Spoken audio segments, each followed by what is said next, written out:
all that. So, yes, because in the work, by the way, the ones I don't know is everybody in philosophy in the group or no?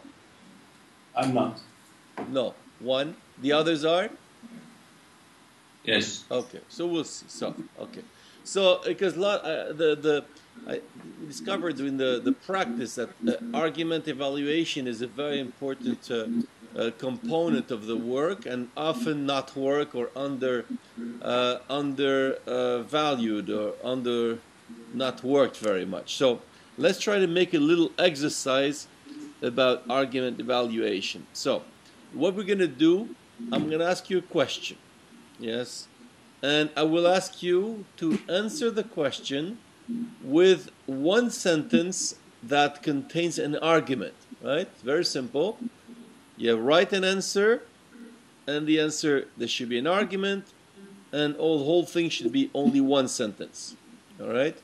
Before I tell you the question, does anybody have a problem with the instructions I just outlined? You raise your hand if you have a problem. No? Who understood it, raise your hand. Okay, you have, okay, smart people here. Okay, so the question is human being good?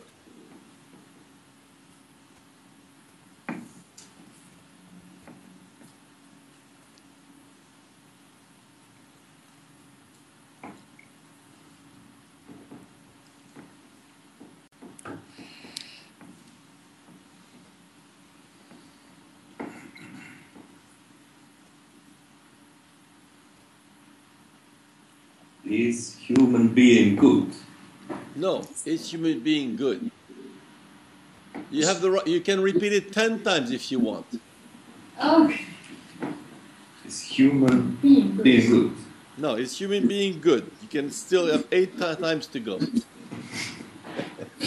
I love when my questions are repeated. It means you appreciate them. Yes, I appreciate it. So I don't want to stress you, but you only have 1 minute left to do the work.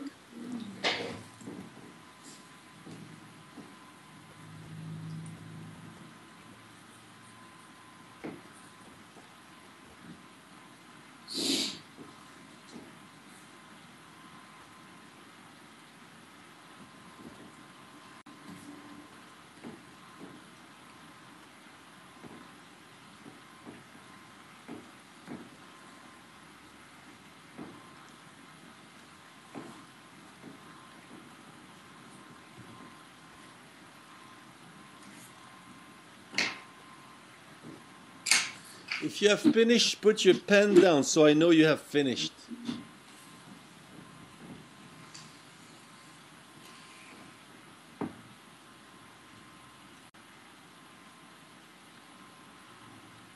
Normally, to write one sentence, you all have finished, but maybe it's cold over there, so you get 1 more minute, but then we have to stop.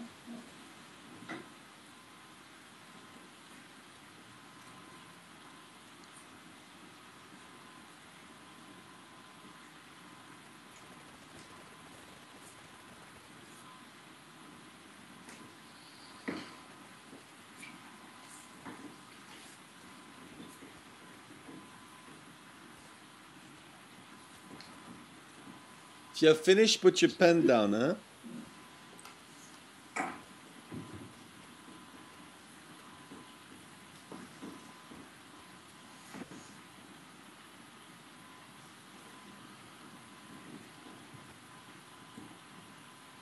Okay, so let's start.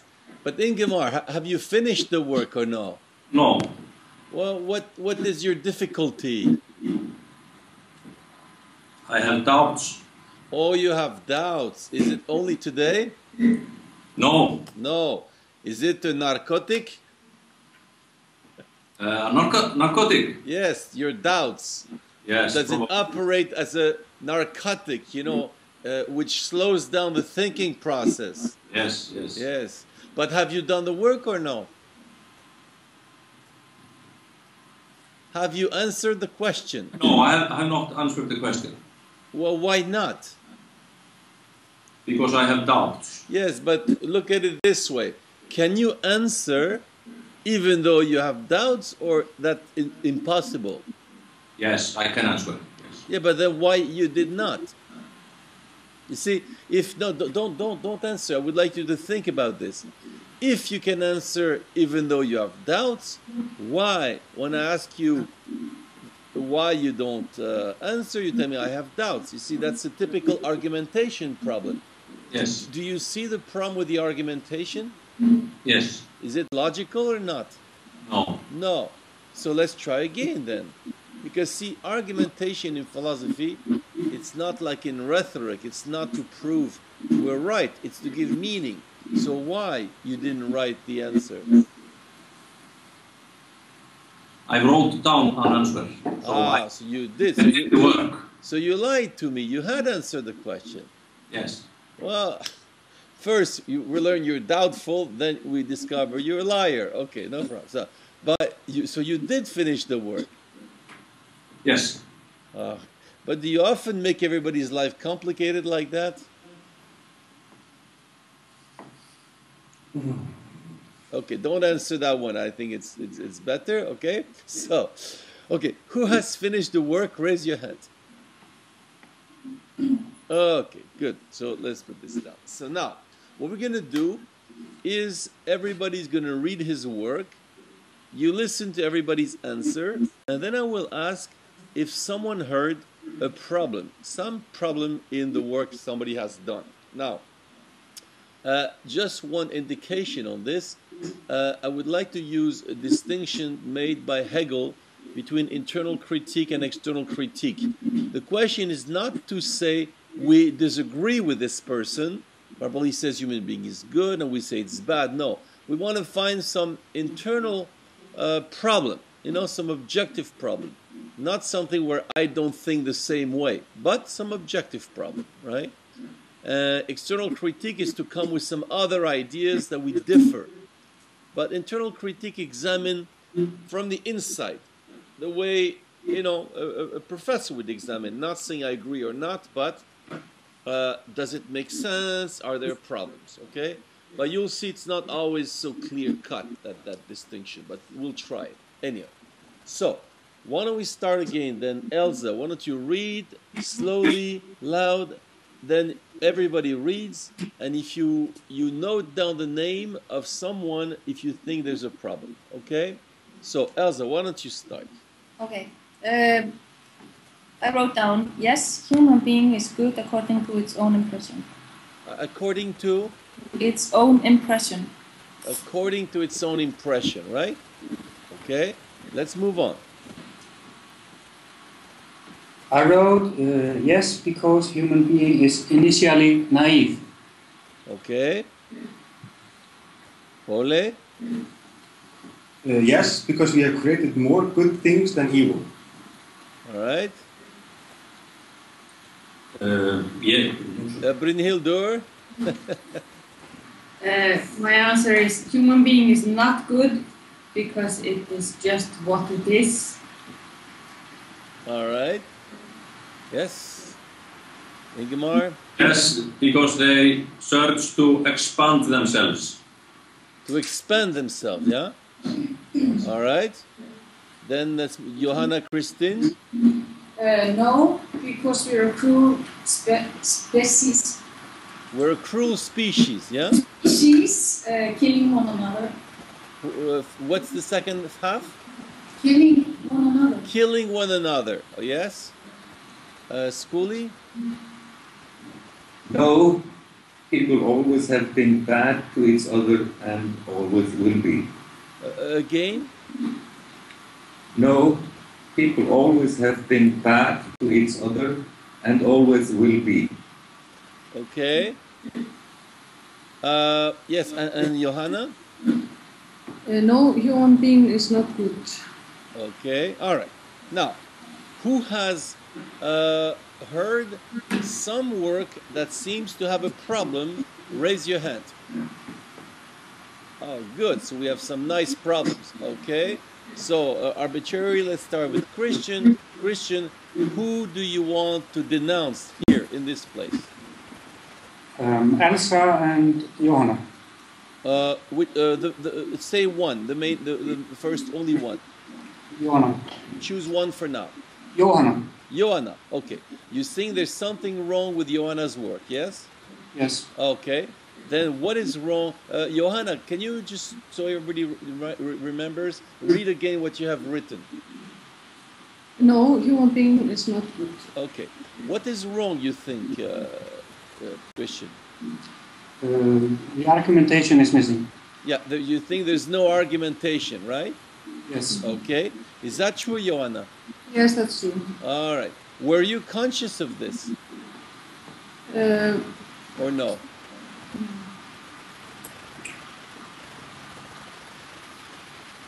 Or you don't know?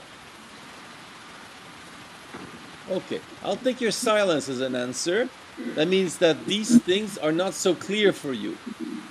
Yes, but I thought if I can give an explanation, it's because of their selfishness.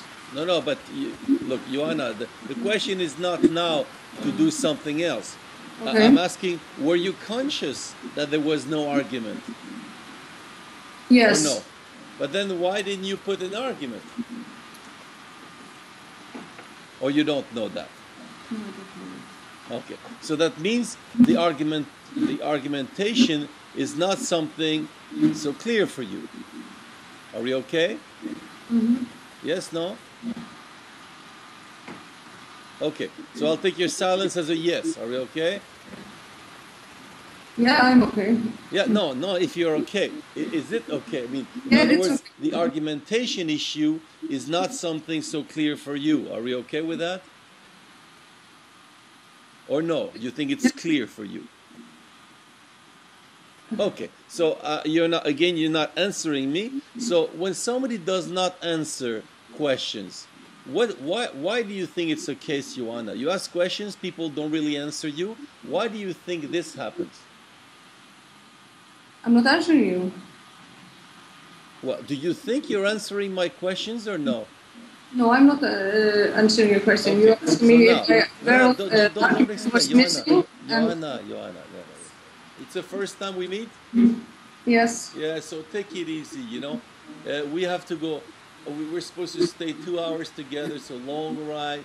Really take it easy. Just answer yes or no. You know, did you notice that you're not answering my questions? Yes, I was aware of that. Just simply yes or no. Again, Okay. I tried. Did you notice you were not answering my questions? Yes. Yes, okay. Do you have an explanation for that? No. No, okay. So do you want an explanation? No. No, okay. Say, I don't want to know. Do you want explanation from me or? No, listen, Joanna. Do you want an explanation for the fact you don't answer my questions or you don't want one?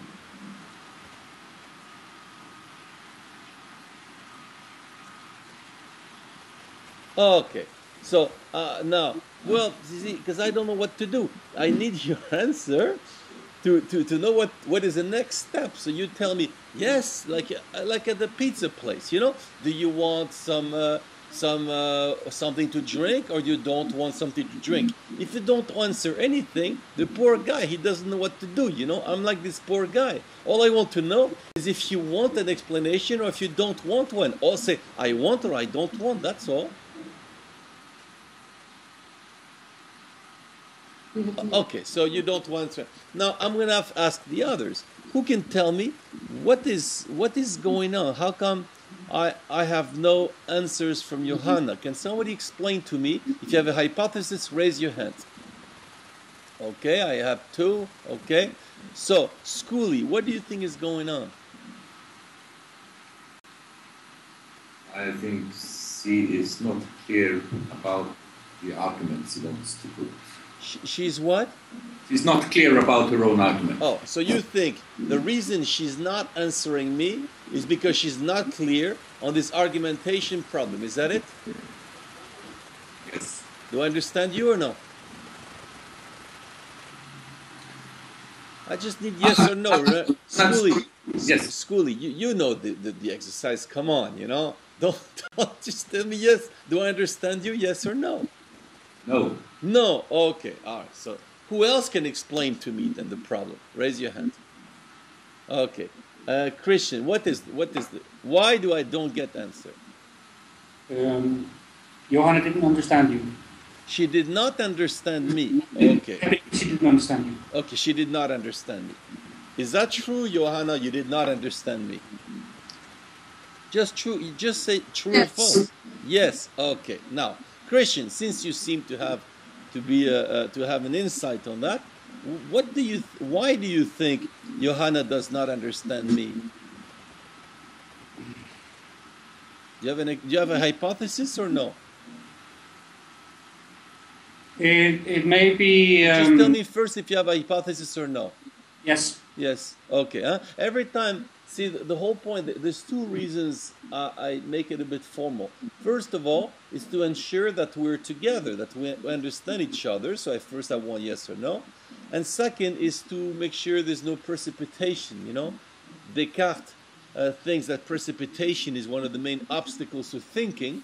So this way we go slower, you know. So, but you do have a hypothesis then, right? Yes. Okay, what is your hypothesis about this not understanding? I don't think she heard you clearly, or she was not able to understand. Well, you see, but stop now, because then I hear two things. Is it a hearing problem, or is it an understanding problem, you think?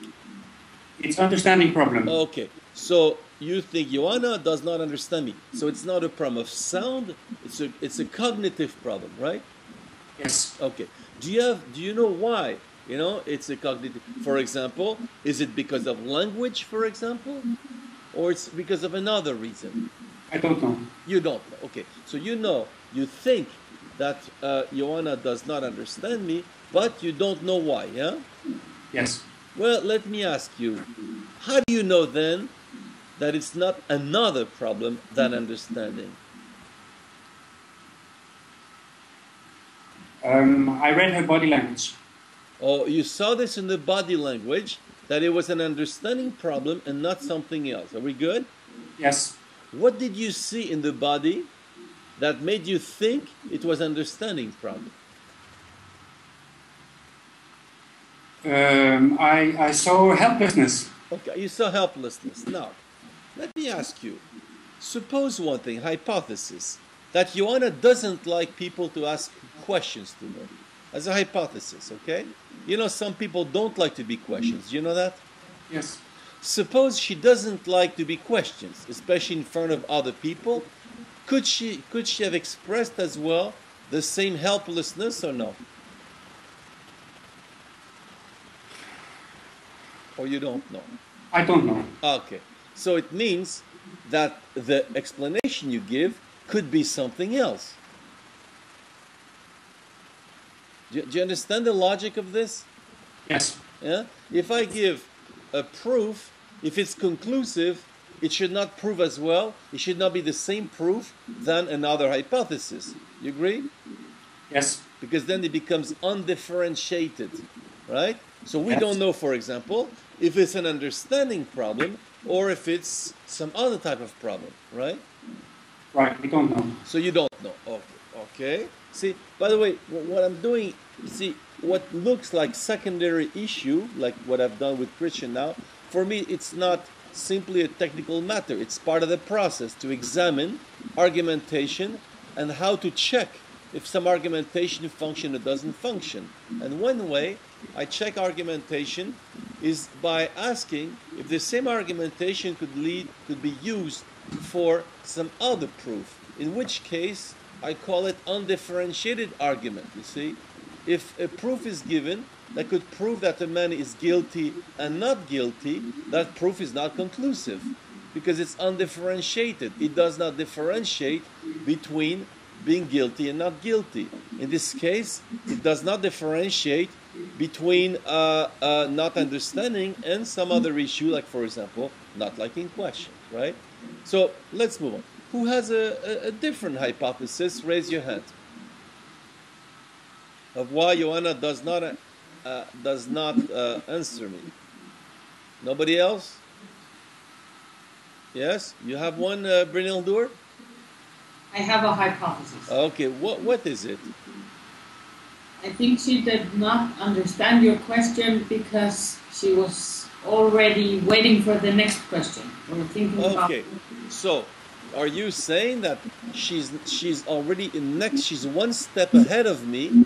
Is that what you're saying? She's one step ahead of me, and therefore she did not listen to me. Is that it? Yes. Yes. So you suspect Joanna of being in a rush. Yes. Yes. Okay. Why don't you ask her? Were you in a rush, Joanna? Is that the problem? Ask her. Johanna, were you in a rush? When I wrote the sentence. What? No, don't. Yes. Did she answer you? Brynhildur, did she answer you? She has answered me now. No, she answered you. Yes? She has answered me. Yeah. She answered you. It means yes or it means no? Yes. All right. So you discovered then the reason why Joanna does not understand me is because she's ahead of me. She's in a rush and being ahead of me. So that's it, Joanna? Is that it or no? Just say yes or no. If it's not it, just say no. Okay. See, you see my problem again, Brynhildur. You see? Now, do you notice? Wait, Oli. Brynhildur, did you notice again? She does not understand. She does not answer me. Do you notice that? No. I Okay. think Well, why don't you ask her?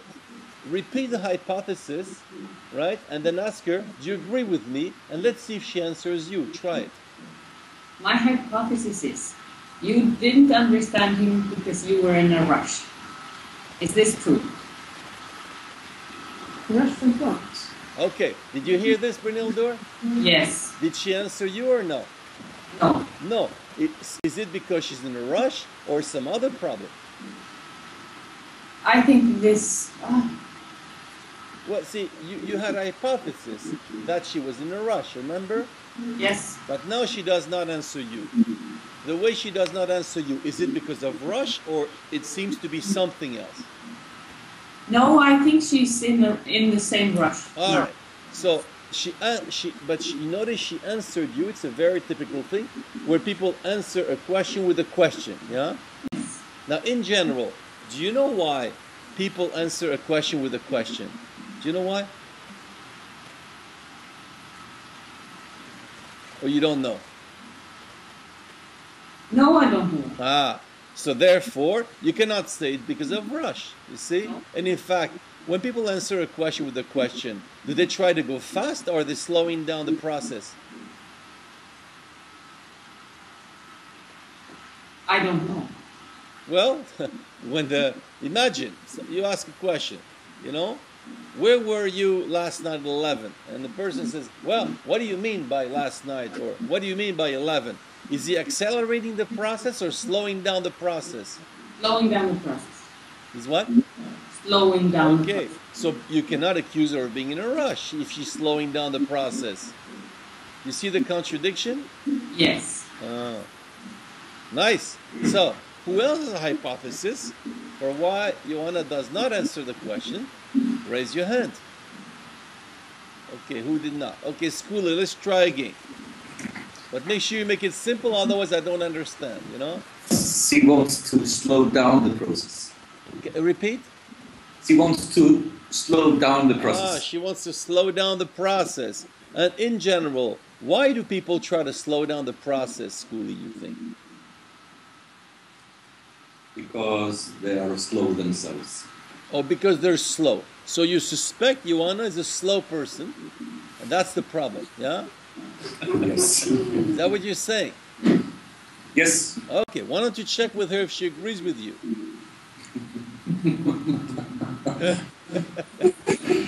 Johanna, do you agree with me that you are a slow person? No, you see? Well, Joanna, look, this is the last chance. Visibly, we have a very nice and interesting problem with you not answering. It's very interesting and because it creates a lot of difficulty. So let's try last time to ask you why you don't answer questions. I don't know. You don't know. Okay. So if you don't know, maybe school is right. No. Well, look at it this way, Jon. It's a logical problem, you see? If you have no other hypothesis, if you don't know, how can you tell him is wrong or right, or it's impossible? What do you think? Possible or impossible?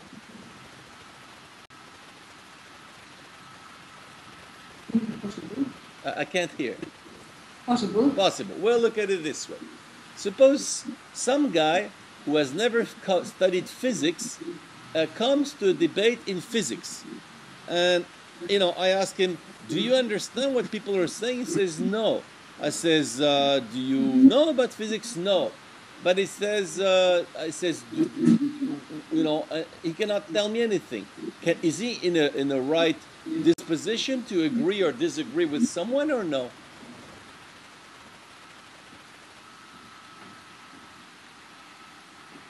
Just tell me yes or no. Yes. Okay. So for you, somebody that knows nothing about physics is in the right position to say if he agrees or disagrees with the proposition he hears from physicists debating, right? I didn't understand you.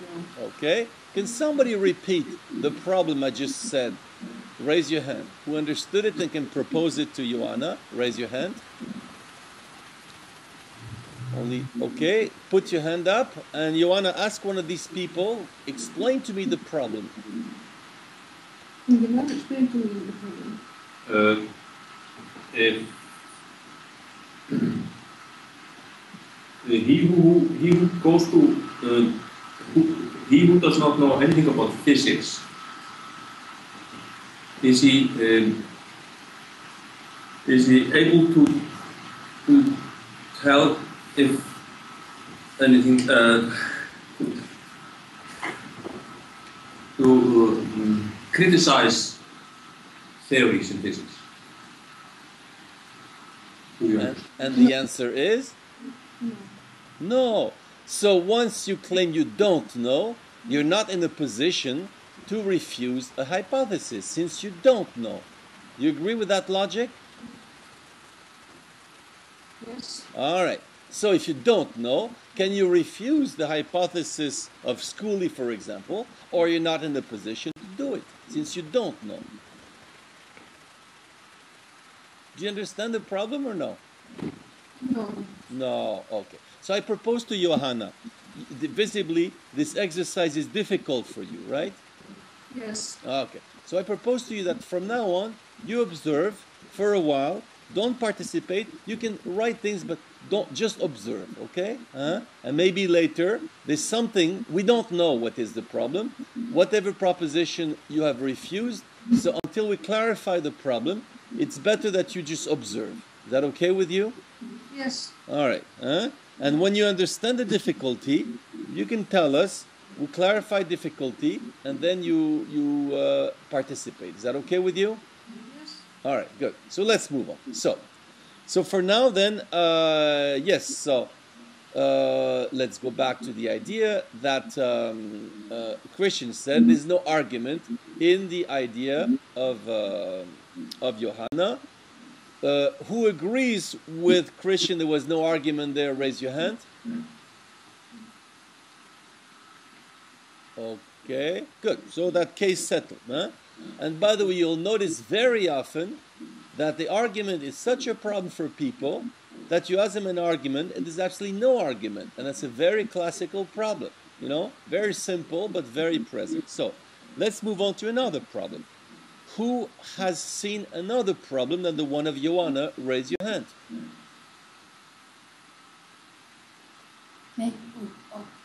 Please, can you repeat the question? Yeah, we move on to another problem. In the initial work you had written, we have identified there was a problem with Joanna, no argument, but who has picked up some other problem in somebody else's work? Raise your hand. Okay, Ole, which problem did you hear? With whom? In Brynhildur. Brynhildur. Okay. Brynhildur, read again your work. Human being is not good because it is just what it is. Okay. What is wrong there, Ole, you think? There is no argument. I can't hear. There is no argument. There's no argument. Well, before you say why, Brynhildur, do you agree with him or no? I don't agree with him. You don't agree with him. Well, that's an interesting problem, you see, because one says it's an argument, other one no. So that visibly you have an argument. Okay. So who agrees with Oler that there is no argument? Raise your hand. No one. Okay. Who agrees with Brynhildur that there is an argument? Raise your hand. Okay. Good. So let's examine. Ole, since you're the only one to think there's no argument, you will have to hold on a second.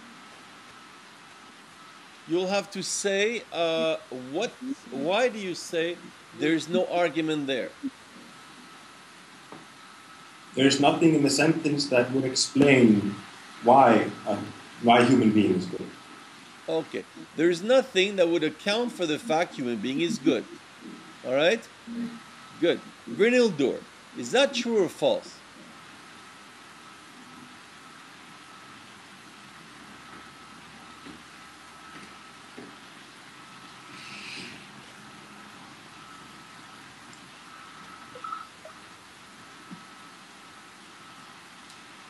That's true. That's true. So you change your mind, you agree with Ole.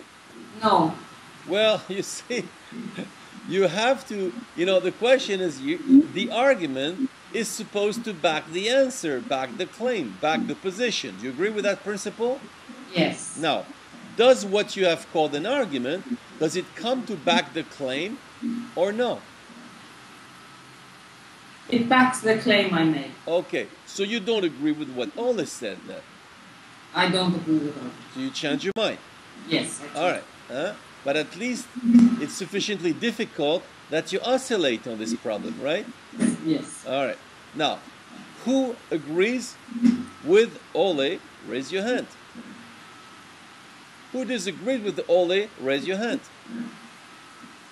Okay, so Ole, go to one of these people and ask one of them why you disagree with me. Ingemar, why do you disagree with me? Because she gives an argument. What is her argument? Her argument is that human beings are not good because they are just what they are. Okay. Now, did you understand all this criticism of that argument? Yes, an argument missing. No, but do you know what he said? Why he does not consider that what looks like an argument is an argument? Did you pick up why? Or no? No. You see, because the point to be able to not be simply in conviction what you're convinced of, to be able to hear the counter argument and answer it.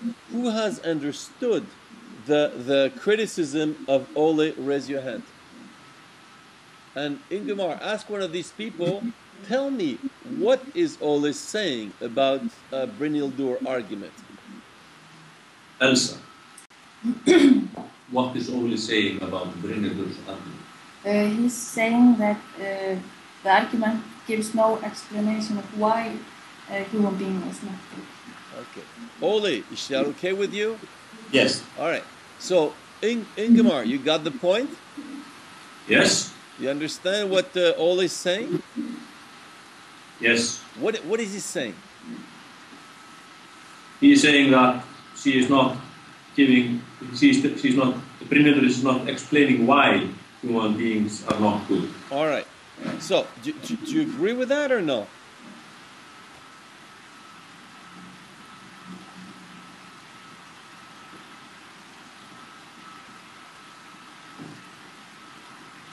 You say yes, you say no, or you say I don't know.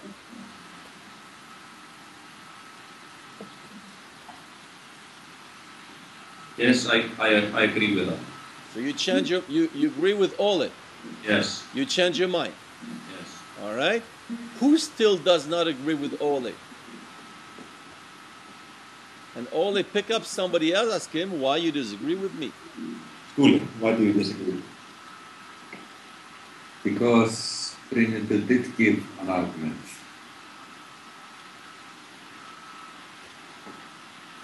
That's no. Did you give an argument for Ole, or you have no argument there?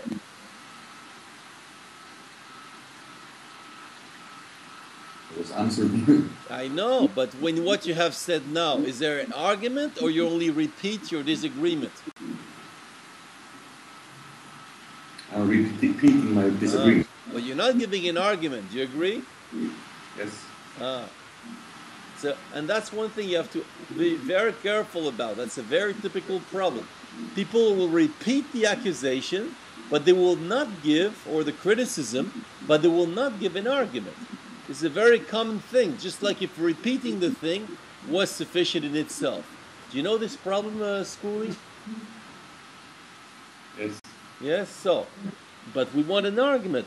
What makes you think Ole is wrong?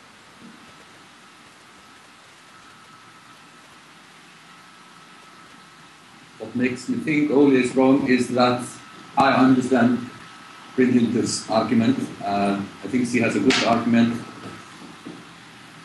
And No. he missed the point of her argument. Okay. Now,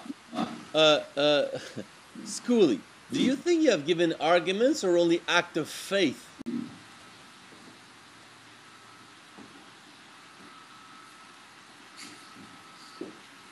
It's not a different thing. I'm asking you, did you give argument or simply again just say what you believe? I argued by stating my belief. Exactly. Well, do you think that's a fine argument, or there's a problem in that kind of argument? You know those people that say, you ask a person, why do you think this person is right? And the person answers you, because I think just like her.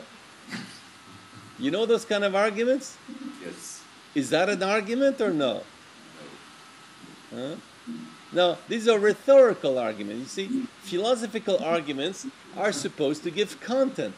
They're supposed to give some concept that were not present before. Otherwise, it's rhetorical argument, yes? We all know this is true, and I agree with her, and nobody can contradict that, and, all this rhetorical stuff. And that's what we have to learn, to distinguish when there's content, and it's a philosophical argument, and when it's contentless, right? So, who is able to prove to Ole that there is an argument in Brynhildur's statement? Raise your hand. Okay, and Ole, check with someone else. What is Brynhildur's argument? Keep your hand up, the ones who think they can do it. What is Brynhildur's argument? Her argument is that human beings are not good because of what they represent and what they stand for and what they have done.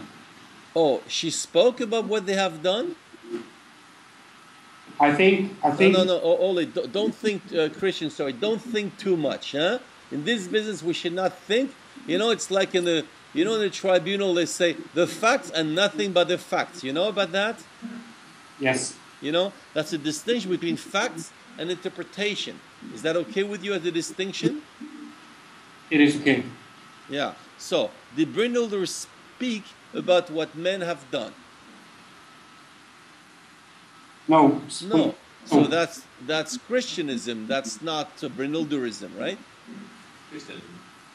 Yes. Yes. So no. So can you stick to Brynhildur and tell us what does she have in itself, with what she said, an argument to back her claim? Or no?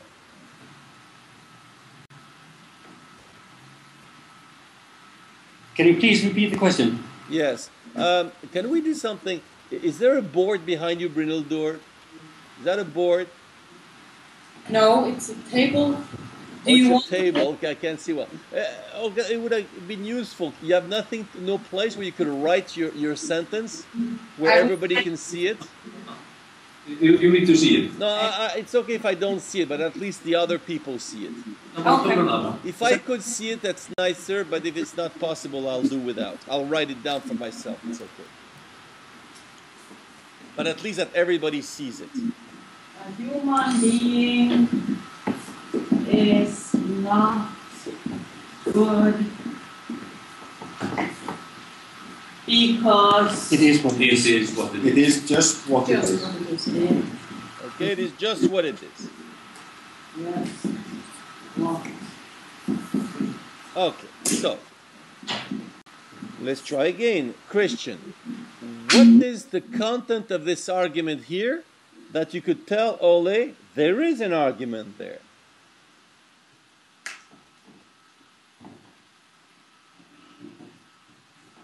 The content of the argument is that what a human being is not good. No, is that the answer or is that the argument? The answer is yes. Well, in what Brynhildur has written, can you distinguish the answer and the argument or no? Yes. What is the answer? Brynhildur, don't write anything, huh?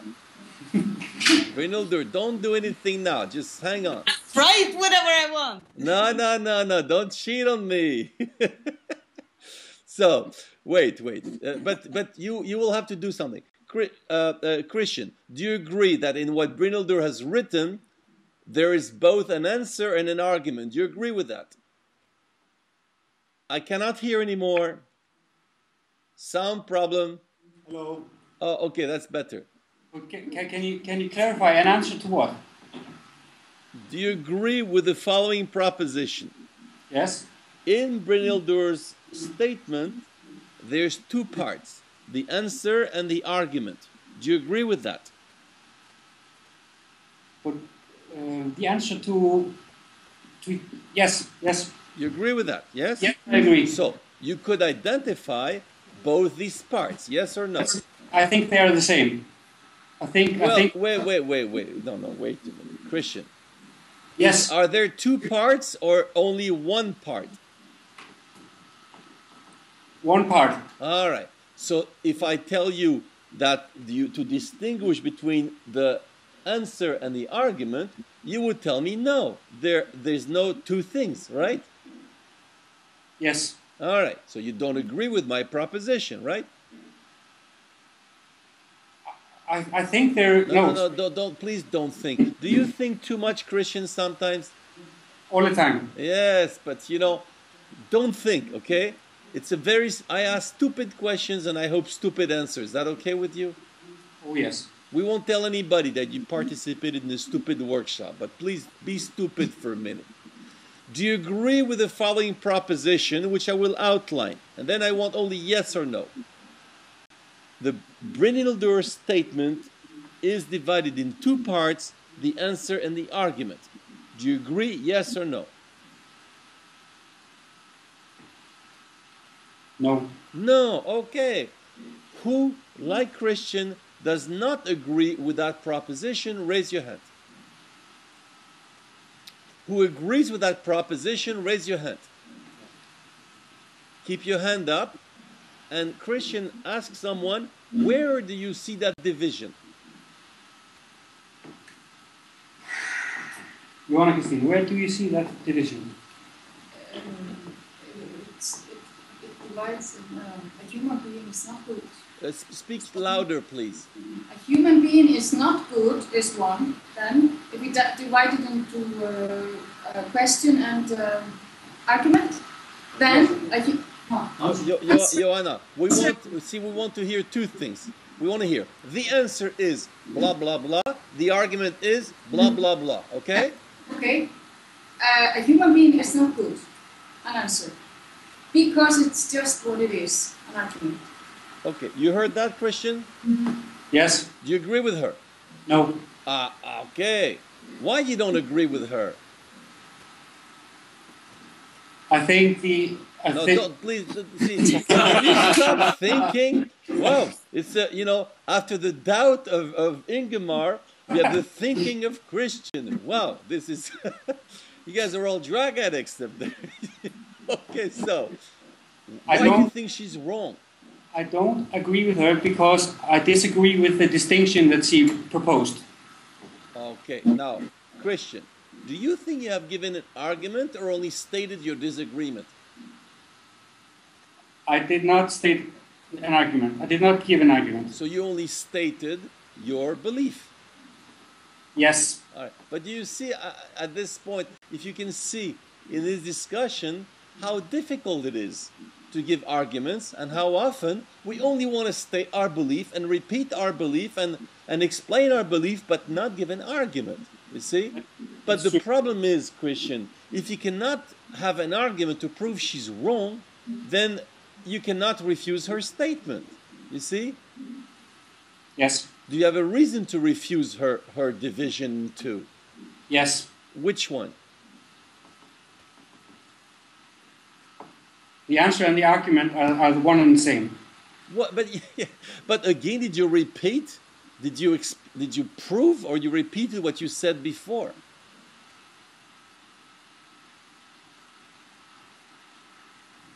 See, she says there are two parts. You think there's only one part, yes?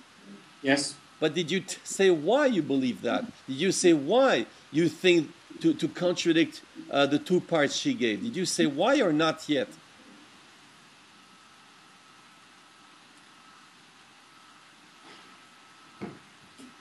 I'm not sure. It doesn't matter if you're not sure. We don't care. Did you tell her why she's wrong? Or no? Or you don't know? I tell you what. Ask her. Ask Joanna. Did I tell you why you're wrong? Ask her. Did I tell you why you were wrong? She said no. All right. Are you surprised? No. No. No. She's begging for an explanation. She would love to be enlightened. She would like to see how much she's wrong. She's hoping from you, and you let her down. It's terrible, right? Yes. Okay, so why don't you try to catch up, and don't frustrate Joanna, and explain to her why that division makes no sense. The one she gave. Try to tell her. The division you gave doesn't make sense because the argument you gave is contained within the answer. Okay, now, Christian, do you think your demonstration is clear or confused?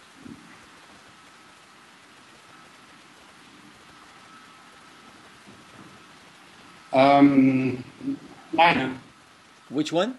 It could be clearer, but it could. I'm not asking what it. See, again, you think too much. I'm not asking you a conditional. I use indicative. In Icelandic, do you distinguish indicative and conditional or no? I don't know. Well, you have grammatical moods. Does anybody has a knowledge of Icelandic grammar? Raise your hand. Okay, Brynhildur, do you distinguish the mood of indicative and conditional in Icelandic? Yes. Yes, okay. Can you explain the difference between indicative and conditional to Christian in Icelandic? Annarkvort eða svona stigvaxandi. Hann að spyrja annarkvort eða spurningar. Okay. Do you understand that, Christian? Yes. Okay, so could be in English conditional.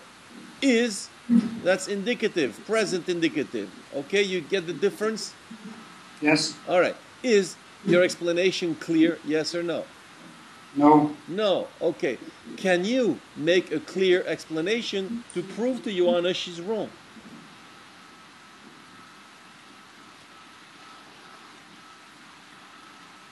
Do you remember what Joanna explained, by the way, Christian? Yes. Can you explain what she explained? She said the answer is a human being is not good, and the argument is because it is just what it is. Okay. Now, you think this is right or wrong? I think it's wrong. Okay, what is wrong in that statement? The argument is the same as the answer. Yes. Now, let's do something. Who can tell Christian what distinguishes an argument and an answer? Who would be capable of formally distinguishing answer and argument? Raise your hand. So who could do it? Raise your hand. Only one? So it's only clear for one person. Huh? Two. Okay. So, Christian, go to one of these people raising their hand, but I think there's only one, two, raise, three, Brynhildur, you decided. Go to one of them and tell me, what is the difference between an answer and an argument? Ask someone. Ingimar, what is the difference between an answer and an argument? The argument states why something is an answer. Yeah, but you realize, Ingimar, there's a structural problem in your explanation. Do you see it? Or no? No. Well, suppose I ask you the difference between a chair and a table. And you tell me, a chair, you can sit on it. Is there a problem with my explanation? Yes, yes. Which one? You can sit on a table too. Well, no, but I'm speaking about the structural problem, not the content problem. Do you see a structural problem in my distinction or no?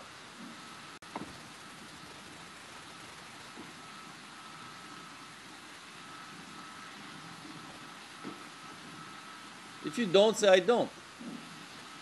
I don't. Okay. Who sees a structural problem in my explanation? Raise your hand. And Ingimar, ask someone, where's the problem? Brynhildur. What is the problem? Oscar only explained one part.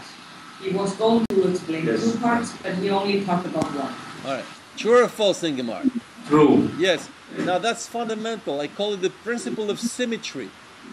And many argumentation are wrong. They are a problem. Why? Because we speak only about one half of the problem. And if you see many unfair statements, when people have to divide, to make a judgment two people, for example, is they speak of one, but they don't speak of the other, right? Yes. And often many unfair statements they're the structural problem, before even behind. So the subjectivity is shown by the structural problem, right? Okay. So that's why this symmetry, when you want to compare two things, there should, as much as possible be some symmetry, right? Yes. Which would, by the way, would avoid the problem that you said you can as well sit on the table, right? Anyway, so let's try again, Ingimar. What's the difference between a chair and a table?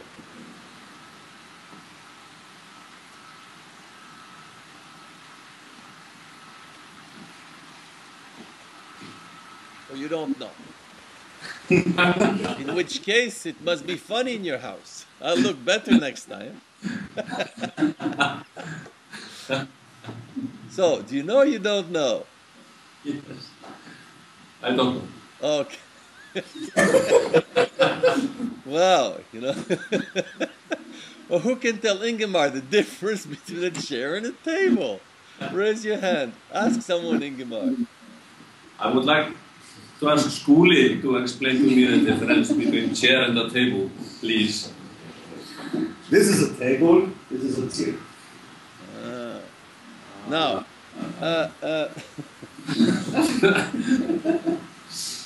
Skúli.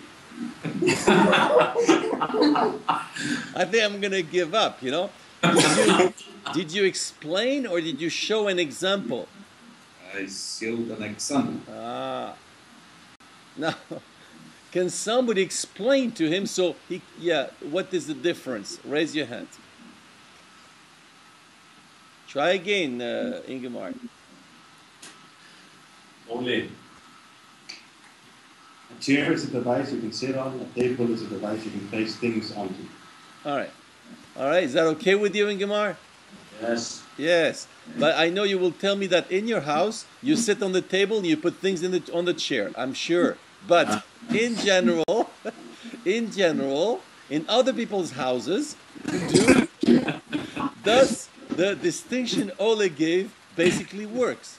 Yes. Yes, okay. So you have to give both, right? So, yes. Now, let's go back to our business. can you tell Christian how he can distinguish an answer and an argument? You spoke about the argument. What did you say about the argument? That the argument explains,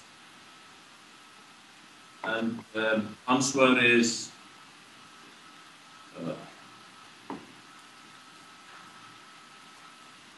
Do you know or you don't know? no, I don't. All right, you see, and that's where, by the way, we see that what looks like a formal problem is not. You know, it has a lot to do with how we think and the difficulty. Who can tell the difference between an answer and an argument? Raise your hand. Ask somebody in Gemara to explain to you. Else, An answer says what something is. Speak a bit louder, Elsa. The answer says what something is, and It says what something is, yeah? the argument says why it is so. Okay, the answer says what, and the argument says why. Are we okay with that? yes, All right. Christian, do you understand that? Yes. All right. Does that distinction make sense to you? Yes, very All much. right. Now, when you look at the sentence of Brynhildur, do you see that kind of distinction or no? Yes. Okay. So now do you see the two parts? Yes. Okay. So you understand Joanna's explanation then? Yes, Okay. Tell her, she'll be happy. Yeah? but I don't agree with her. Well, you see, how about if I tell you we don't care if you agree or not, but we care if you understand or not? Do you understand the distinction or not? Yes. Does You it are- make sense to you? Yes. but- Okay. And in fact, could you take the sentence of Brynhildur and Brynhildur would answer without the argument? Would it be possible? Look at her sentence. Yes. Could she have answered without giving the argument? Yes. Say it. What would she have said? A human being is not good. All right. Would she have answered the question? No. Well, ask me if I want to get married with you. Ask me. Would you like to get married with me? Yes. Did I answer you? Yes. All right. Now, look at Brynhildur answer. If she says, read again the first part, what is it? Human being is not good. Does she answer the question, is human being good? Yes. All right. So, do you consider just with that part she would have answered?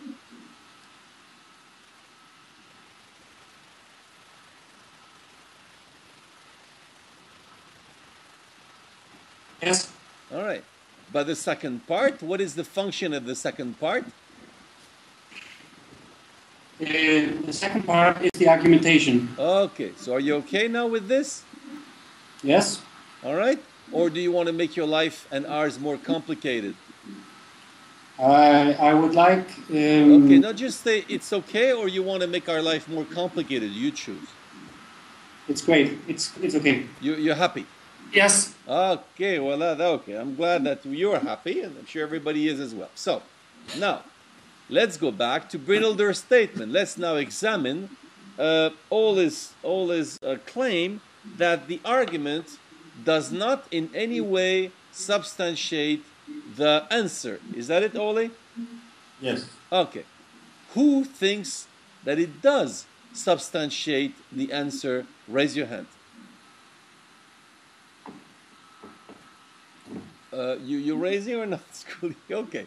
So, Ole, keep your hand up until he chooses. Ole, go to somebody and says, where do you see the connection between the argument and the answer? Ule. Where do you see the connection between the answer and the argument?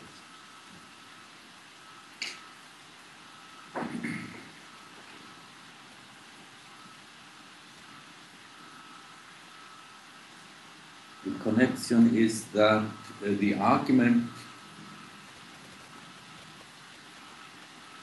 argument claims that a human being is just what it is. The argument says that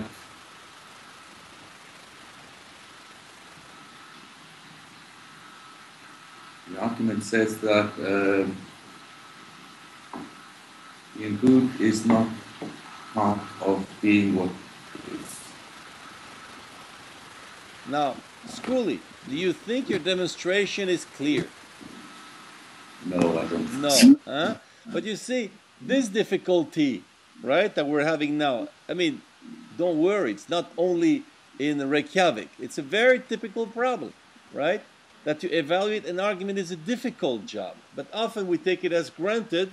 We tell students from all these schools to make arguments, but we never take the time to look at what constitutes or not an argument and be able to analyze this very important relation. And by the way, there's an idea, a concept of Leibniz, which you call vinculum substantiale, the substantial link. And that's what we're studying here. See, for him, the connection is a substance. And that's that connection that we're studying, because Ole suspects that that connection is not there. And that's what we're examining, is there or is not there a connection. And that connection, Leibniz would say, that's what makes thinking thinking. Otherwise, we just have a bunch of opinions. But to connect some kind of, for example, in argumentation, there's some kind of causal principle, right? There's a causal principle, is a fundamental, just like in the categories of Kant, it's one of the fundamental categories of thinking, you know? So, who think he can show the connection between the answer and the argument in Brynhildur's statement? Raise your hand. Okay, so try somebody else, Ole. What's the connection between the answer and the argument?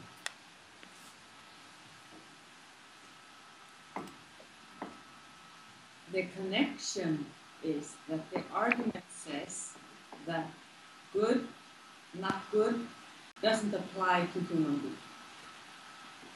Because if you have said something about a human being, it's just what it is, it isn't good, or it isn't not good. All right. Ole, do you understand her answer?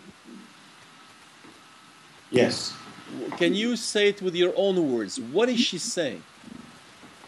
Saying that you cannot define a human being as good or not good. All right. Why is that? Because they are something else. Or... All right. Now, does that make sense to you? Now, I'm not asking you if you agree or not, but does that make sense to you? Yes. Okay. So, do you now accept that her argument is an argument? Yes. Yes. So you change your mind. Yes. Okay. Tell her she'll be happy. I'll take her now. All right. Now, who agrees with Brynhildur and Ole that there is an argument there? Raise your hand. Who does not agree? Raise your hand. Okay, so keep your hand up, keep your hand up. And Brynhildur, go to one of these people that didn't speak much and ask, why do you say there's no argument here? Why do you say there is no argument? Because as it read the sentence, the answer, Can you, sorry, but I have a sound problem. Can you speak louder, Joanna? Okay, I think the argument doesn't support the answer. Why? Because it's like, what is human being? Human being is not good. But did you understand the, because you see, when you want to have a discussion, you cannot just go back. You have to take into account what the other people say, right? Otherwise, each one just says on his thing. And very often in discussion we have this problem. So, see, Brynhildur has given an argumentation to support her argumentation, and Ole changes mind. So you have to take this into account, and we have to hear it in your words. So just to check, can you explain what Brynhildur explained? Yes, I think so. Brynhildur explained that neither good nor bad accounts for human beings. Okay, and therefore, if that's the case, what should she answer to is human being good? Could you repeat? If you accept that postulate, what you have just explained of her thinking, Yeah. that it does not apply, suppose you think it does not apply, and you are being asked, is human being good? What would you answer, therefore?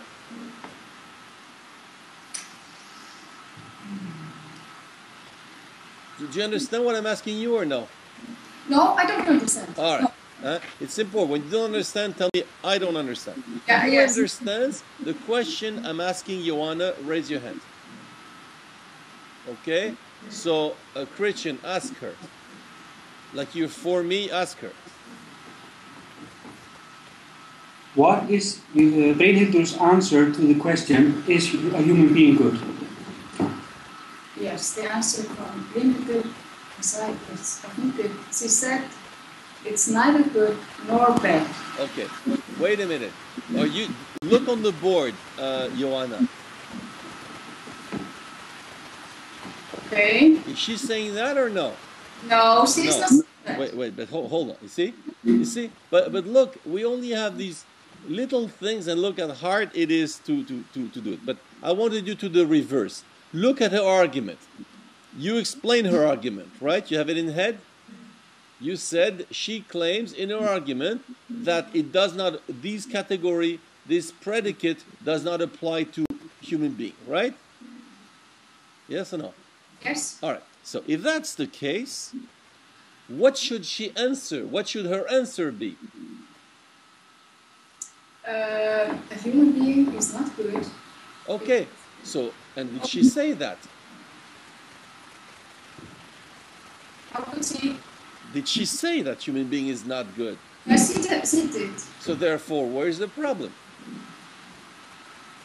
Yeah. I don't know. Oh, so therefore there's no problem.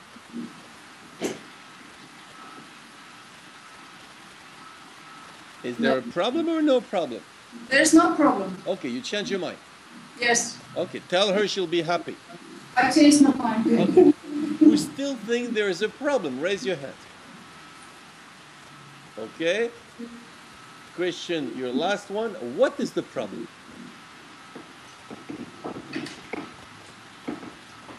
What initially was explained as the answer does not derive logically from what initially was explained as the argumentation. Why?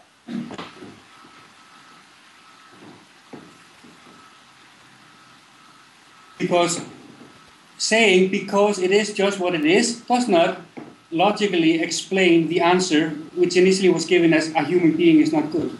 Now, Christian, did you take into account what was said and deal with it, or do you only repeat what you think?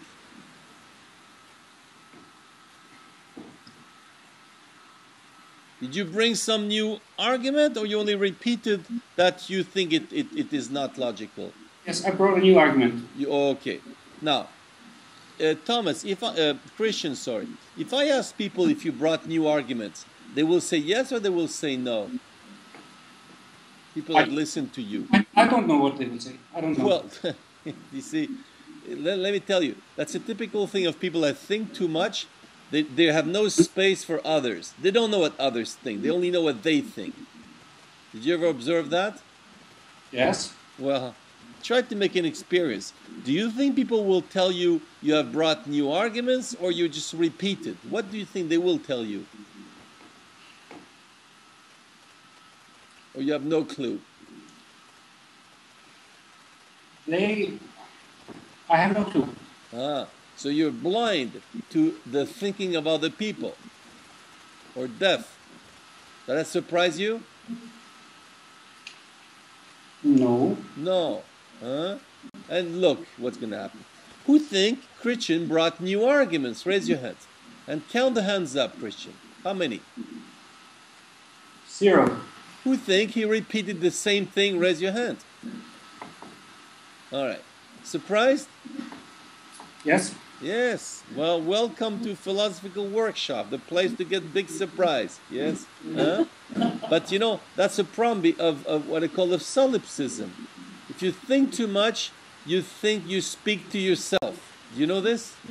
Yes. There's no place for common sense. There's no place for others. Okay, so at this point, let's just decide who accepts the work of Brynhildur. Raise your hand. Who does not accept it? Raise your hand. Okay, so Brynhildur work is accepted, right? But just let me make a parenthesis here. You see, I find this very funny because initially I agreed with Ole, you know, that it didn't work logically. I thought like him, you see. But as the process went along, through the questionings, through the arguments brought up, I finally made sense. I was able in my mind to make the connection, you see.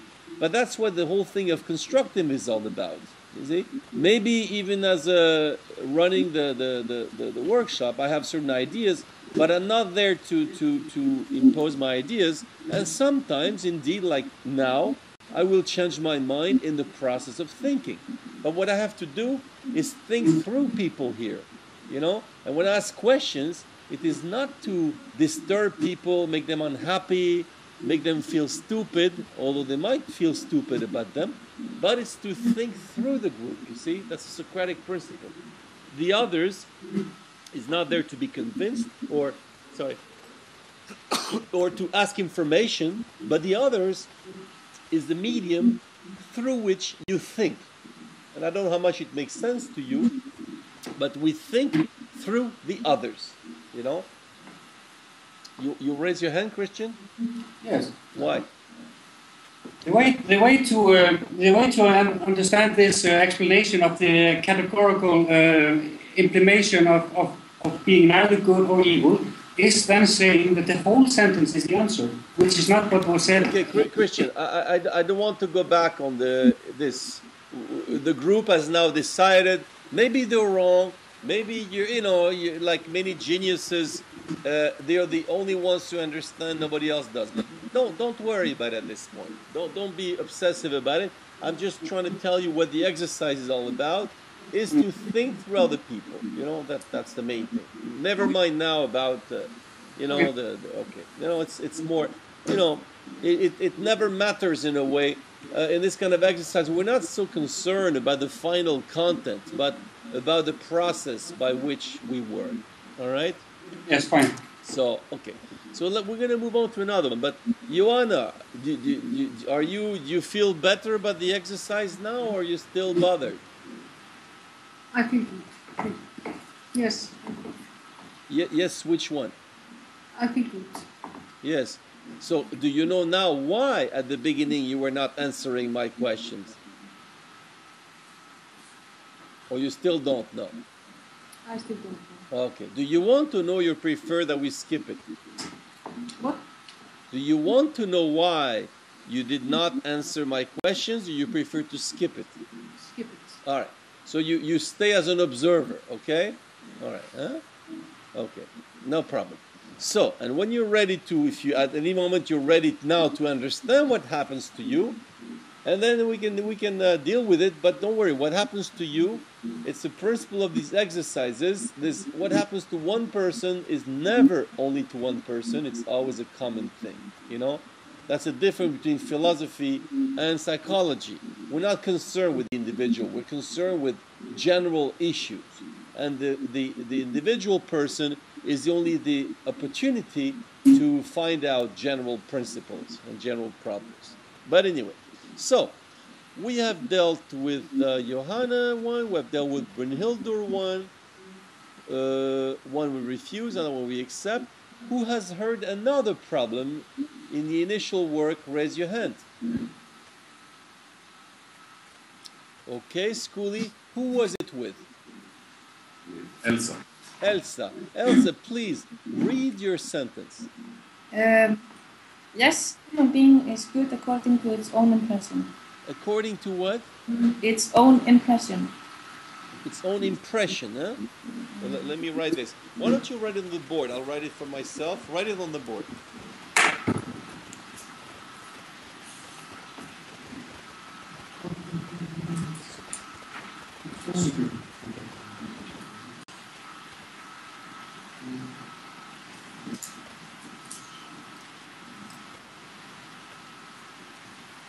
By the way, practical problem, Ingemar. We go until what for me is 7:30, 8:30 for you guys. Is that okay? No, 6:30 for us. 6:30 for us. Oh yeah, sorry. You're one. Yeah, yeah. You're. Yeah. It's 5:45 for you, right? Yes. Yes. Yeah. Okay. So we go till 6:30 for you. Is that okay? Yes. Okay. All right. Okay. So, Skuli, what is the problem there?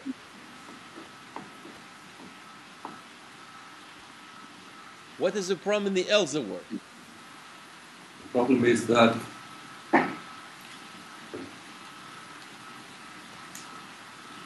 one's own impression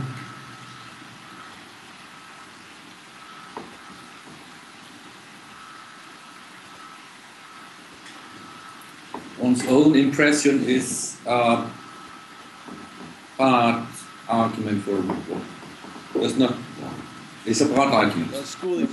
You have to take a big breath at that point. Breathe deeply. Everything's okay. Is it clear in your head the problem or no? No. No. Okay. Who agrees with Skuli there's a problem in that work? Raise your hand.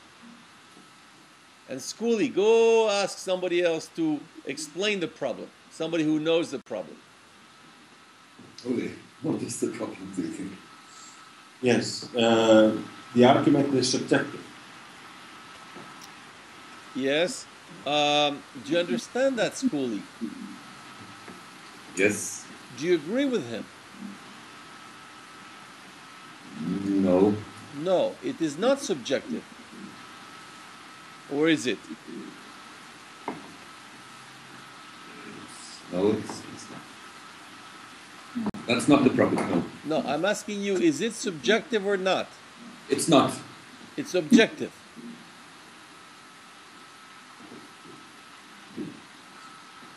No, it's... Is it subjective or objective? Huh? It's subjective. All right, so you agree with it's subjective. But you see, in this case, there's always two things. First of all, do we agree with the what you can call the fact? Second, is it a problem? So you admit it's subjective, but is that subjectivity, is that the problem? No, that's not the problem. No. Ole, do you think to have a subjective argument is a problem in itself? Or no?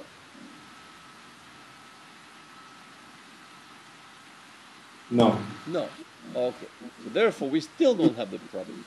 Who can say what the problem is? Raise your hand. Ask somebody else, School. Christian, What's the question? what's the problem with the argument? The argument is inductive and therefore does not support the answer. It is what? Inductive. Inductive. Yes. What do you mean by inductive?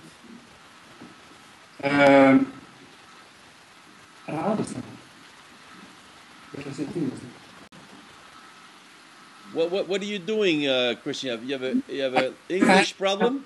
Yes, I think I meant to say deductive. It's deductive. Yes. No, you were using. No, wait. Christian.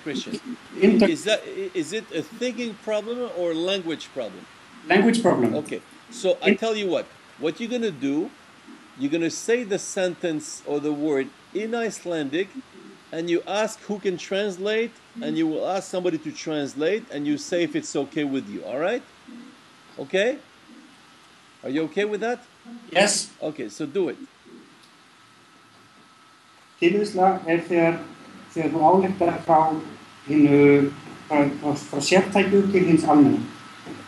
Ask who can translate for you. Can someone translate? Ingimar, please. Induction is when you generalize from the unique to the to the general. Okay, from the singular to the general, yes? From the singular to the general. Okay. For example, you have an example of that, Christian. Invent some example.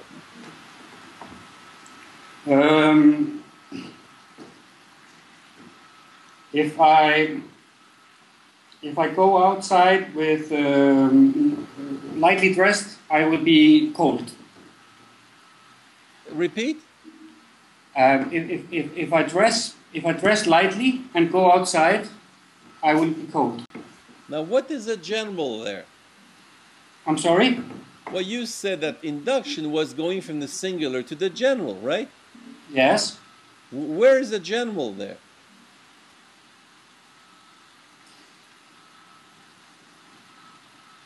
Did you hear anything general or no?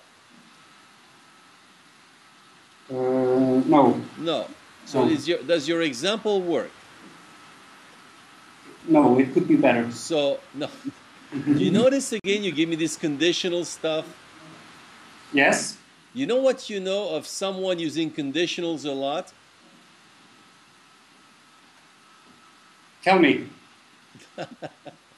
Did you notice that I ask questions and I hope for answers? Yes. All right. So, do you know what you know about someone using a lot of conditionals?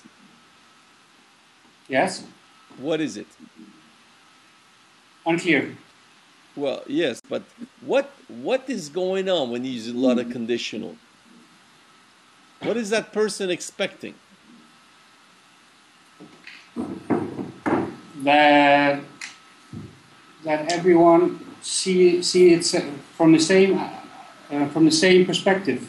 Do you have a concept for that? Yes. What is it called? Narrow-minded. Narrow-minded. I'll give you a concept. It's called perfection. Okay. Have you heard of perfection? Yes. You like perfection? Yes. Yes. But you realize that we live in a world which is anything but perfect.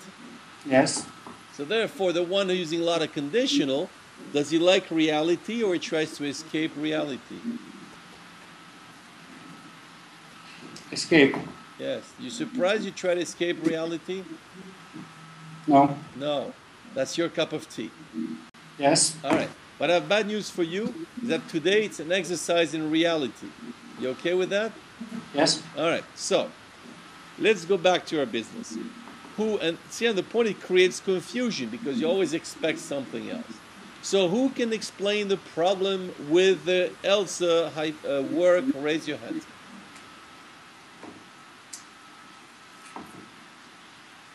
Brindledoor, you want to try? Go ahead.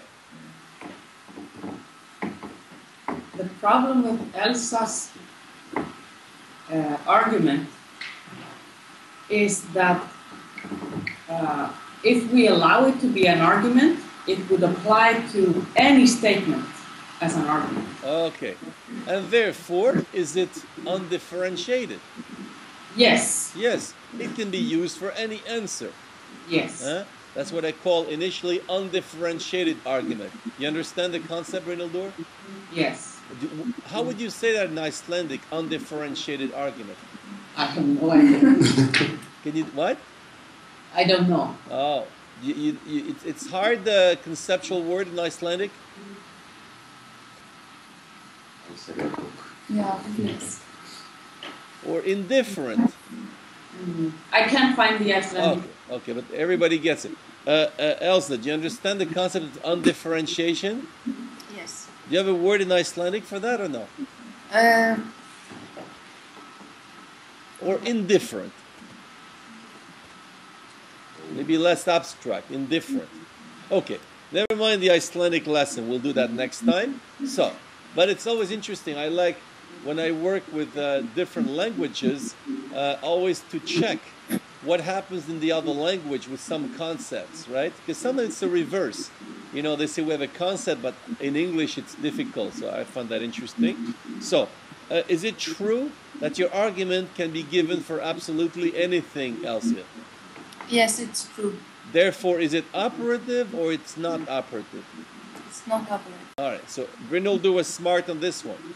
Yes. Tell her she's so smart she will be happy. You are smart. Now, does anybody disagree with the Brynhildur accusation? Raise your hand.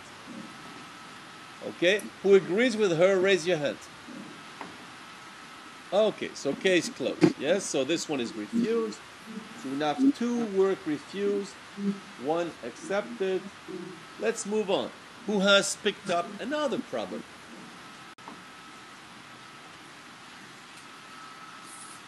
If you, maybe we can read again if you want. Whoever is left and not dealt with, let's examine it. Why don't you start, Christian?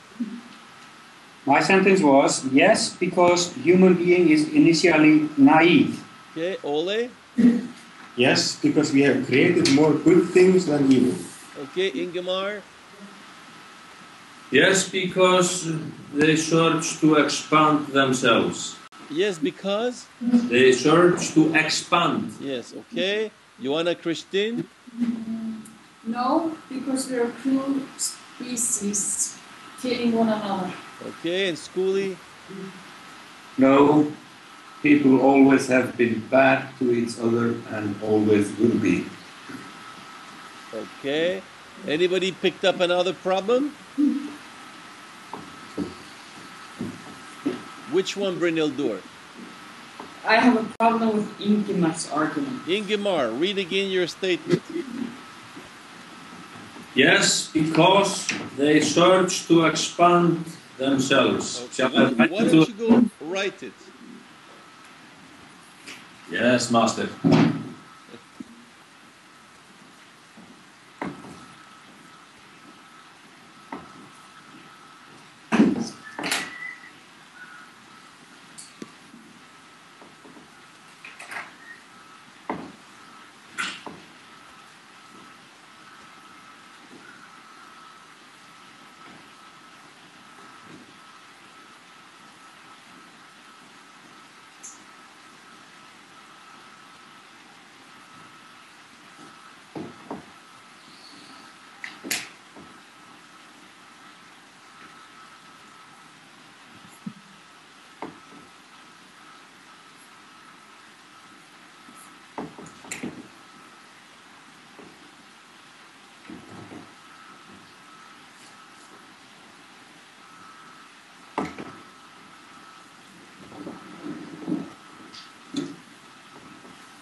Are you making drawings or something? No, I'm finished. Okay, I'll read you what I have written because I don't see. So you tell me if it's okay. Yes, because they search to expand themselves. Yes. All right, good. So Brynhildur, let's listen to the accusation. This is not a good argument because Well, but before, you say it's not a good argument, right? argument for the Did you? No, don't don't worry. Did you say it's not a good argument? yes. But is it an argument? Yes. Ah, so it is an argument, Yeah. but you think it's not good. Yes. But you accept it's an argument. Yes. You see the difference between saying there's no argument, it is not an argument, or it is an argument, but it's bad. I see the difference. Yes. So it's only that you accept, but then what makes you think it's wrong, his work, if it's an argument? Huh? No, when I gave the work, did I say you should answer and give a good argument, or I said you should answer and give an argument? You should. You said we should give an argument. Yes, so therefore, what's wrong with his work then? He has done that. I see a problem in the argument. So, but that problem, what's the consequence? Does it make that it's not an argument? No. What's the consequence of this problem? The consequence is that it's a bad argument. Yeah, but is a bad argument an argument? Yes, it is an argument. So what's wrong? There's nothing wrong with that. Oh, so you accept his work? Yes, I accept this one. So you give up the accusation. Yes. All right.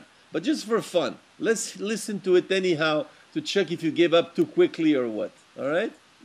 What is what is bad about it?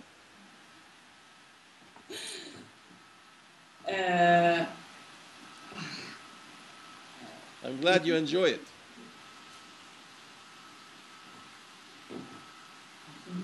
It's good because they search to explain themselves.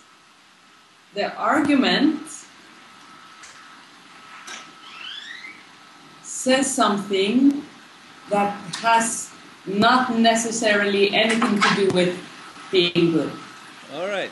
So are you saying it's undifferentiated argument?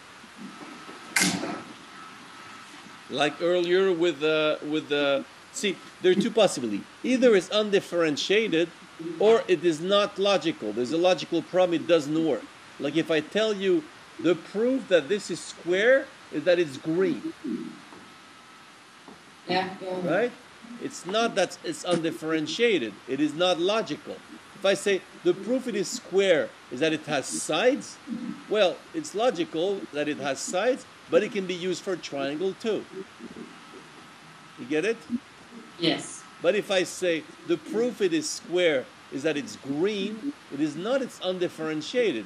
It is that it has no logical implication. There's no logical connection. Yes. You see the difference? Or no? No, it's not clear. Okay. Who understands the difference I gave about the square? Raise your hand. Ask somebody to explain to you. Elsa, can you explain to me? One argument we gave could apply, but it could also apply to anything else as like a triangle, and so it made sense, but it wasn't sufficient. And then the other argument was it has nothing to do with being square. Yes. Okay. And can you name the two problems, Elsa? The another argument was irrelevant. Is it? Yeah, indifferent. Yeah. And the other argument was insufficient. Insufficient. Okay. Yeah. Who could name them differently? Raise your hand. Ask somebody else to name them for you.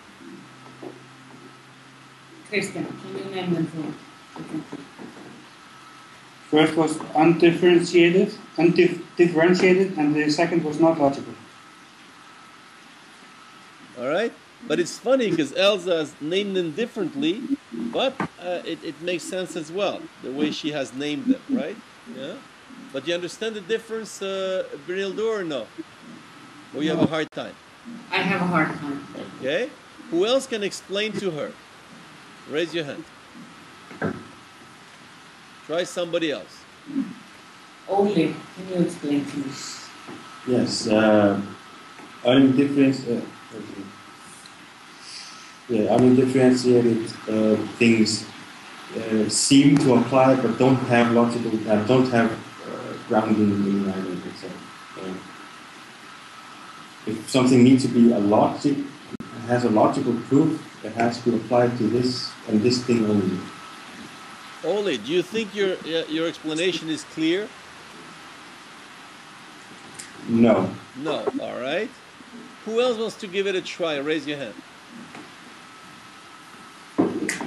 Okay, try somebody else, Brynildo. School.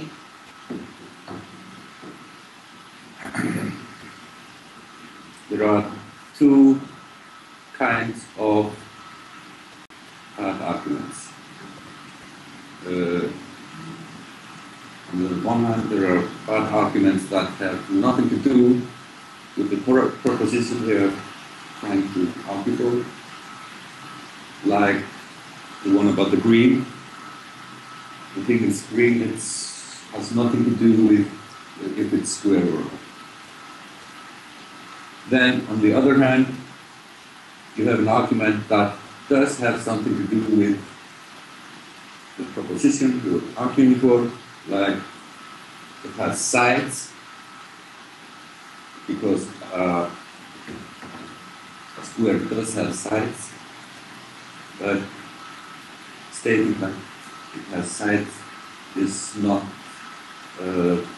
sufficient to prove that it's a square. It could be a triangle. Yes. Understand now? Yes. All right. And that's why it's each time there's an argument problem, it's interesting to find what is the problem, because we discover different type of thinking problem. And something not logical and something undifferentiated is not the same thing, right? In one sense it's connected but not sufficient, as they said. In the other one it just has nothing to do. It's totally disconnected, right? All right? So now let's go back to the statement of Ingmar. What do you think the problem is? Is it that it's undifferentiated? Is it that it's not logical? Or it's something else?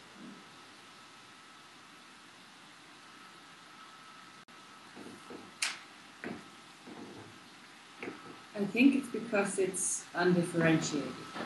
Okay, well, see, if it's undifferentiated, the way you to check it is to say it could prove the opposite proposition. Yes. All right, you agree with that? Yes. Okay, check if it would fit the opposite proposition. And the opposite proposition would be, no, human being is not good because they search to expand themselves. Okay, now would that work as well or no? That would work as well. So it works equally in both directions. Yes. All right. Who agrees with Brynhildur on that one? Raise your hand. Who does not agree? Raise your hand. Ask someone, Brynhildur, why you don't agree with me. Only, why do you not agree with me? I don't see the connection in being bad and expanding. Okay, but see the problem, Ole, if you tell her I don't see, she's gonna tell you, well, that's your problem, my friend. Go see a doctor, you know. So the fact of not seeing is never an argument, you see. And people use this. I don't know. I don't see. I have doubts. I am, you know. In France, when people say a lot, I am not sure that. But the fact you're not sure, we're very happy, but there's a psychologist next door. You can go talk to him, right? But for us, it's not an argument. So, you know, so can you objectively tell her something where it doesn't function what she's saying? But don't tell her about you, that you don't see. No. Okay. So who sees a problem in the Brynhildur accusation? Well, who agrees with her? Raise your hand. Who does not agree? Raise your hand. Okay, ask Brynhildur. Ask her what? Well, who does not agree and why? Why do you not school agree? is the only one, I think. Yes. Why do you not agree with me? You said that Inkimar's argument is not good because it's undifferentiated. But I disagree with that because the problem with the argument is that it has nothing to do with the proposition. It is not logically connected with good or bad. Expanding has nothing to do with good or bad. It's like green and square. Now, do you think you're clear, Schoolie? Yes? Yes. Who understood Schoolie? Raise your hand. Okay.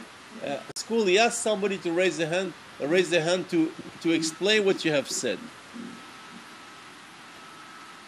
What did I say? You disagree with me when I said that the argument was undifferentiated because you think the argument is not logical. Yes. That's the problem. Yeah. Is that it? Yes, yes. Yeah, but what was Brynhildur's argument? Can you remind us? Brynhildur said that the argument is undifferentiated. Yes. And what was her proof of that? Her proof was that it could equally be used to support the opposite. Okay. Is it true that you can use it to support the opposite answer? No. Why not? Because it's neither supports the proposition nor its... Ah, so you see another problem. You think it's not undifferentiated, it simply is totally irrelevant. Yes. It has nothing to do. The fact of searching to expand yourself has nothing to do with being good or bad. Yes, exactly. All right. So it's just that you agree to refuse Ingemar's work, but for different reason. Yes. All right. Now, who thinks like Brynhildur? Raise your hand. Who thinks like Schooley? Raise your hand. And who thinks the Ingemar hypothesis is fine? Raise your hand. Okay, Christian, you have not raised your hand in either case. You noticed? Yes. Are you lost? Okay, I'll take that for a yes, huh? In general means, you know, means yes. Are you lost? Means yes. Are you okay with that? Yes. Yes, all right, okay, huh? In this hermeneutics is very important in this job, you know, you have to give interpretations to all kind of funny things. Okay, so let's take it one by one, all right? Now, let's take it first with Schooley. Schooley, who thinks like Schooley? Raise your hand again, by the way. Okay, so look, let's go with Joanna. Joanna, you think Schooley is right? Yes, Joanna Christian, huh? You think Schooley is right? Yes. Or you think there's no connection between searching to expand yourself and being good, right? Mm-hmm. Right. Yes? What does that mean, you think, searching to expand yourself? What does it mean? No, what does it mean? I didn't hear what. Could you repeat? Oh, but it's funny, but you understood me, right?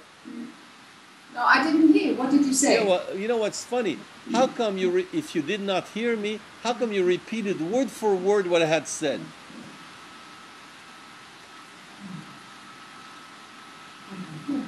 Well, suppose you tell someone, you want to go for a pizza, and repeats, going for a pizza, and then he says, I didn't hear you. Does that make sense? No. No. Oh, So boy. why do you say, well, you don't hear me, when you have repeated exactly what I said? What did I say? I'm lost now. Well, that's because, you know, Lost in trust. and do you know why you're lost? No, I don't know. I just. Who knows? You want to know why? Yes. Ask. Who knows why I'm lost? Ask. Why am I lost? Who knows? Yes, to that question. Raise your hand if you know. Okay. Well, you know Brynhildur or no? Sorry? You have an I'm asking Brynhildur if she knows or doesn't know. Sorry. She's lost because she stopped listening to you. Mm-hmm. Yeah. Is that true, Joanna? Yes, it's true. Yes, but why you stopped listening? Because I started to think. Exactly. And you know, did you notice why you started to think suddenly? You know why? No. And I'll tell you because it's a bit the secret of my job and why I have very little friends, if any. Is because when I ask questions, I ask people to think about themselves. And suddenly, it hits them in the face and it puzzles the brain, you know? Like I picked up some strange thing you do, and I'm sure it's not only today you do it, but other days too. When you repeat, you've heard, you repeat, and you claim you didn't hear, but actually it's visible you heard. So it's a very strange, illogical behavior. And so I just throw it back at you, and it sort of creates cognitive dissonance. You know cognitive dissonance? Yes. And that's now I ask you the question. Do you know why you repeat and claim you did not hear? You know why? Or you don't know?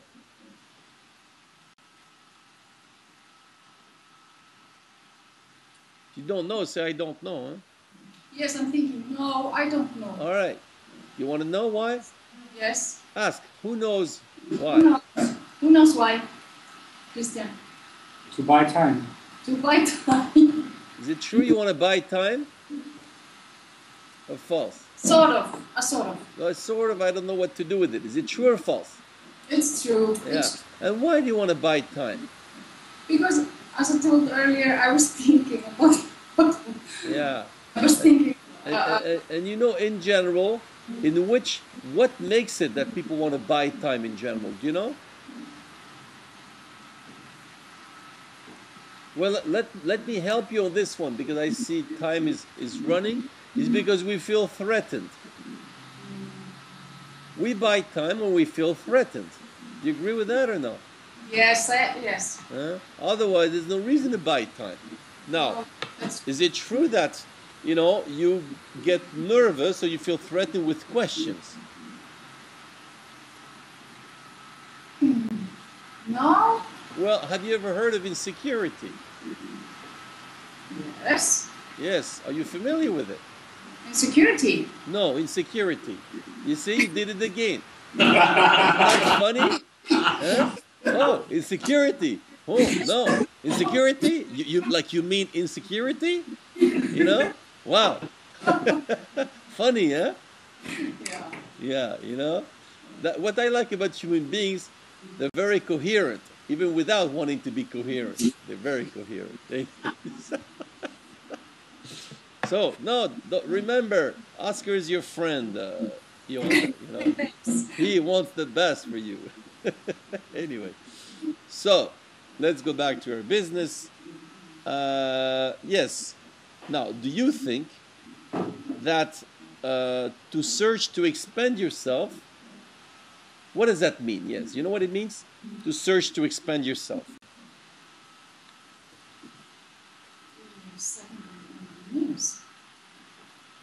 Do you have any idea what it means?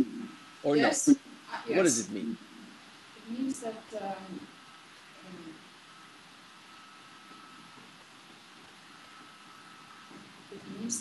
trying to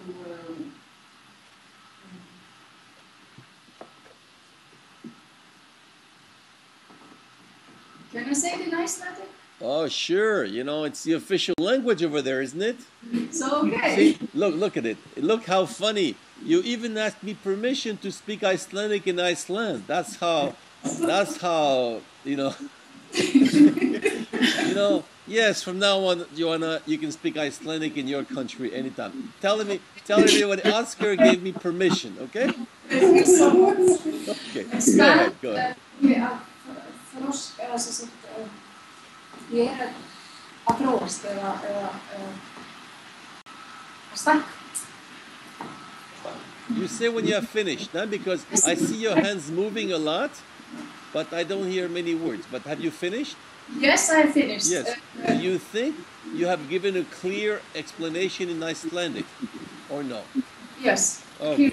So you're gonna ask if someone could translate that in English. Ask. Can someone translate that in English? And you pick someone. Yes. Elsa?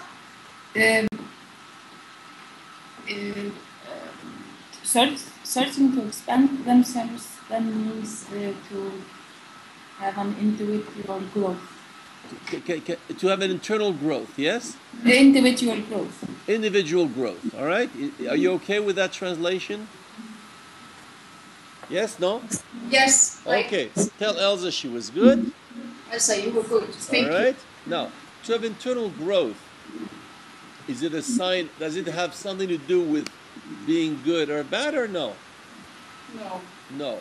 Well, do you prefer to have internal growth or to have no internal growth? No internal growth. Okay, you don't want to have any internal growth, right? Yes, of Now, course I want to have. of course. Well, if I ask people around if they believe you, they will believe you or not believe you? They believe me. They believe you, yes? Who believes her? Raise your hand. Who does not believe her? Raise your hand. Do you have a problem, Joanna? No? Do you know why they don't believe you? Yes, I know why. Are they right or wrong? Wasn't particularly honest or. Okay, so you lied to us, right? I was lying to you. Yes, and you know there's only one person that didn't pick it up. You were lying. Do you notice? Yes. Who was it? School. No. Only one person believed you. Did you notice? No, I didn't. I thought Who believed her? Raise your hand. Who believed me? Ah, that's funny. There was one hand going up, but doesn't go up anymore. That's funny. Ah, yes. All right. So tell, please, Joanna Christian, tell the other Joanna, look, don't believe everybody. People lie. Tell her.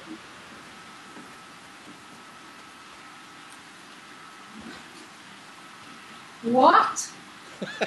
Okay, I'm sorry. It's very unpolitically correct to say stuff like that. Okay. Yes. Well, you were lying to us, yes?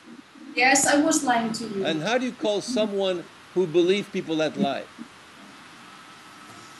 Naive. Okay, so tell Joanna, you're naive, Joanna. You're naive, Johanna. Naive. Naive. Yes, she didn't lie. She believed you. Anyway, so anyway, you think eternal growth is good or bad?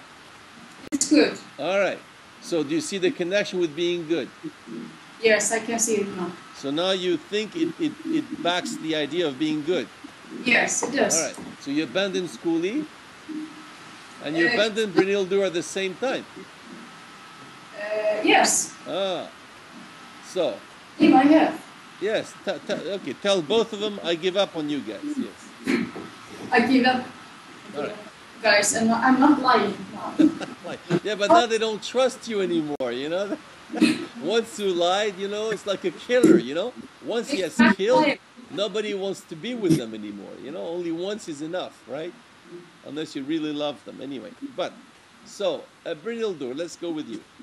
Who agrees with Brynhildur that it's undifferentiated? Raise your hand. Okay, so you're the only one, Brynhildur.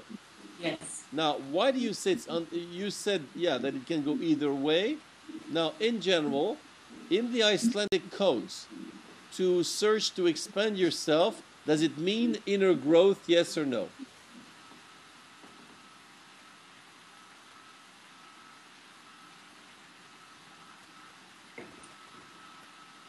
Yes. So you accept the Elsa interpretation? Yes. And inner growth, in the culture you belong, does that sound good or bad? Good. So therefore, can it be a proof that man is good if he does that? Yes. So you change your mind? Yes. All right. So the undifferentiation is given up. And now, Skuli, who, like Skuli, thinks there's a logical problem? Raise your hand. Okay. So, Skuli, ask one of your two friends there to prove there's a logical problem.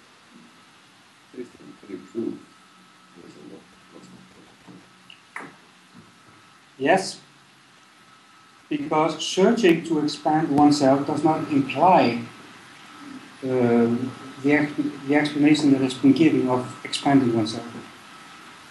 So therefore, it's not logically connected. Now, Christian, did you give an argument or you just only repeated the accusation? I gave an argument. Okay. And if I ask, you think, I will ask people if you give an argument, they will say yes or they will say no, you think? No. Ah, so this is funny. So you give an argument, but nobody hears it. Isn't that strange? No. No, you're used to that. I'm becoming more so, yes. Yeah, nobody understands you. Is that the problem? Yes. Yes. Now, do Yes. you want people to understand you? I would like that, yes. Well, then give an argument that can be understood by everyone. Go ahead.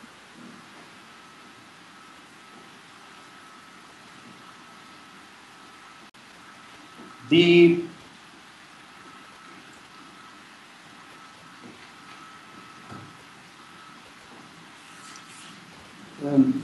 argument is not undifferentiated because searching. Wait a minute. Are you saying it's not undifferentiated? Yes. But I thought you were with Schoolie. Yes. Well, what is Schoolie saying? There's no logical connection between the argument and. Okay, is that the same thing? No. No. But you confuse the thing, right? Yes, I do. So again, you were confused in your head. Yes. All right. So you want to support the Schoolie accusation, right? Yes. Okay. So go ahead. Start again. There's no logical connection between the argumentation and the answer given. Is that it? Yes. Did you give an argument or only repeat the accusation?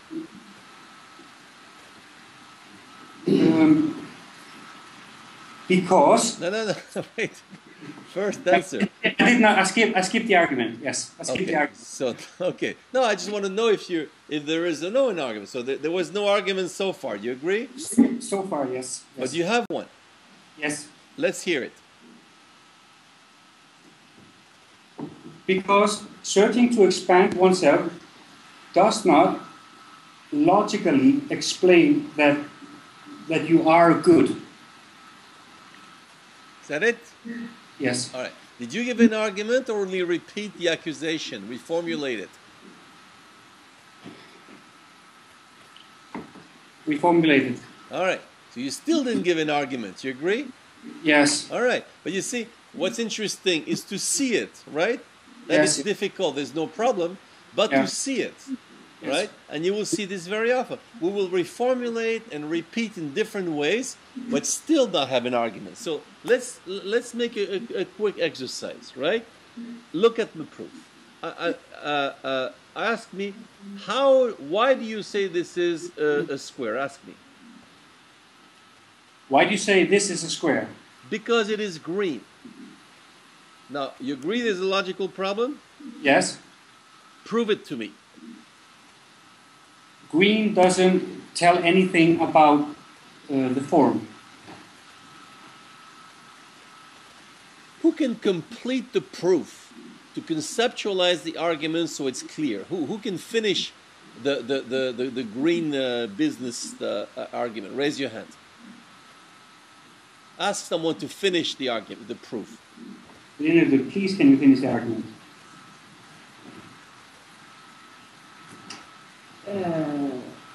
Can you tell me again what you said? Are you clear or no? Well, don't worry about what he said. Do it yourself. The green and the line. The green, the proof it's a square is that it's green. What is the problem? The problem is that green tells us something about the color of something, and the square tells us something about the form. All right. It's a very... Okay, you heard that, Christian? Yes. That's how you can tell there's a problem. You have to show that there's a change in the nature of the issue. All right? Yes? Yes. Okay. Yes. So that's what you have to show. If you want to prove that the argument of Ingemar doesn't fit the answer, you have to show that the subject has changed. Okay? Yes. It's speaking about something, and then it speaks about something else. And you have to show why it's not the same. Okay, go ahead. The argumentation explains what they try to be, want to be, search to be, and the answer is stating what they're supposed to be. Okay, that's interesting. See, that's getting, at least in the form, it's good. We're speaking about what they're supposed to be, indicative, and the other one And now you see now the difference between indicating and what you want, what you would expect, right? Therefore, the disconnection is of that nature between what things are and what they want to be. We're good? Yes. You happy? Yes. Yes, huh? Now we have it clear. Now, who agrees with this analysis of the conclusion, sorry, of Christian? Who agrees with him? Raise your hand. Who disagrees? Raise your hand. Okay, and who's lost? Raise your hand. Okay, so, but at least one person disagrees. Maybe they will clarify things. Elsa disagrees. Ask her why she disagrees. Why do you disagree, Elsa? Because the search itself should be enough. Should be what? Enough, you know. Okay, enough for what? Being good. All right. Now, let's check that. Christian, is it possible that the search in itself can prove that it is good? No. No. For example, if a man tries to help other people, is he good because of that? Neutral or bad?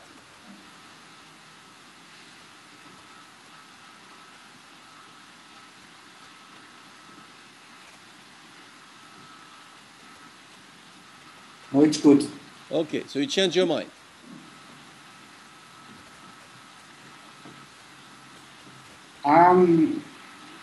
Did you change your mind, yes or no? No, I didn't change my mind. Well, before, did you tell us that it was irrelevant? Yes or no?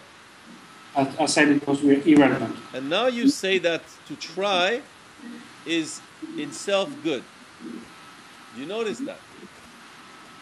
Yes. All right, so you change your mind or no?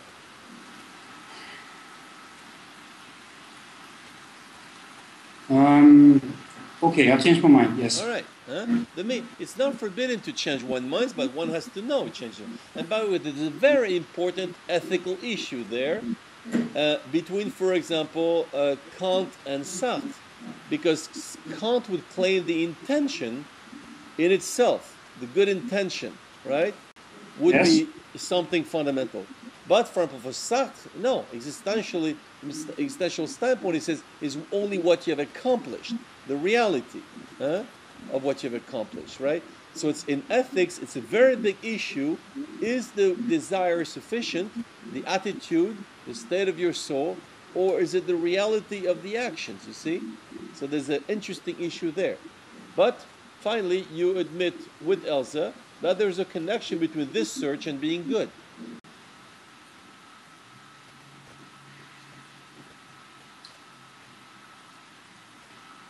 I'm going to change my mind again and say no. No.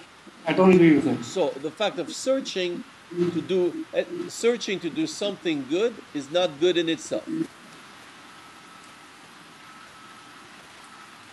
That is true. That okay. Wait, so searching to do something good is good in itself. You agree? Yes. And to expand yourself, is that good or bad? Or neither?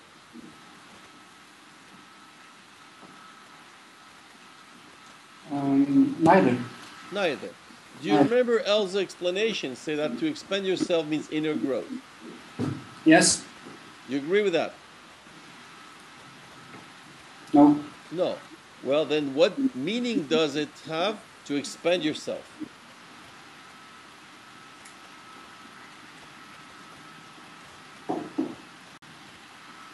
It depends on what you want to expand. Wait a minute. Don't give us a depends now. That don't escape. Does expand yourself mean anything for you? Yes. All right. So don't give it depends. It's a classical undifferentiated answer. What does it mean if to expand yourself doesn't mean inner growth? What does it mean? Any growth. Not inner, but any growth. Any growth. For example, if somebody is getting fat, he's expanding himself. Yes. All right. Yes. So when Ingemar said yes because they search to expand themselves, he could have meant they want to get fatter, and that's why they're good. Yes. Yes. And do you think that makes sense? Yes. Yes. And okay. Now, if I ask people if they think you make sense, they'll say yes or no.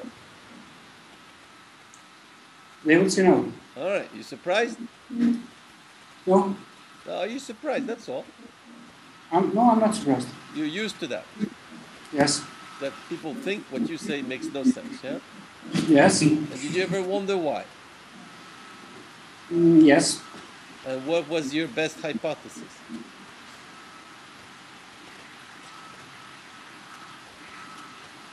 They disagree. Oh, you think it's purely subjective?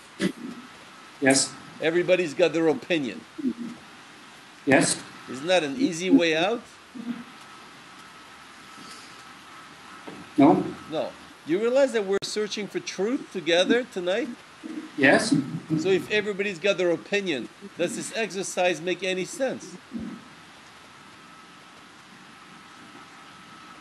Yes. You don't see the contradiction? Yes, I see it, yes. All right. Well, I'll tell what we're going to do, because, see, time is passing by. So I'm going to ask you, just as a form of a conclusion, that you all write, you know, 1 sentence, 2 sentence, question, whatever, but you write a little something, you know, 1 or 2 sentences as statements of questions, as you wish. You write it, we read it, and then we say goodbye, okay? So you take a couple of minutes, write some observations, some comments, criticism, whatever you want, all right? As a conclusion. Go ahead. About the exercise in itself, huh?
When you have finished writing, put your pen down so I know you have finished.